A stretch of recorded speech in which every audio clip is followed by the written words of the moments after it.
My name is Gary Bogoff. I'm one of the founders of Berkshire Brewing Company. We've been around for 20 years now. We started out in 1994 to be a Western Massachusetts local brewery, and we're now a regional brewer, and we're in all 6 New England states. So we actually have 4 basic ingredients that make beer. One is water, which gives it its shape.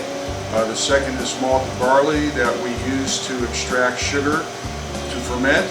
The third is hops, which are the brewer's seasonings, what you would use in your kitchen to augment what you're cooking.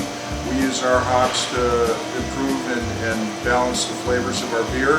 And the final ingredient is yeast. And yeast is a one-cell critter that just loves alcohol, and it does all the magic for us. The hot water causes a reaction using the enzyme that's in the husk to turn the starch to sugar.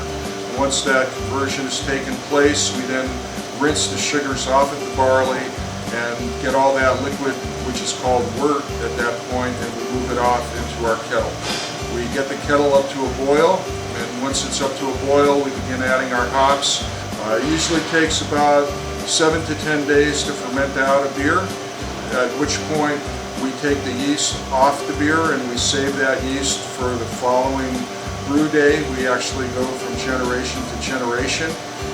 Once we have removed the yeast, we chill the beer and we move it into a secondary conditioning tank where the beer actually ages or lagers and matures for anywhere from 10 days to 2 weeks if it's a regular ale, or 2 to 3 months if it's a lager or a strong beer.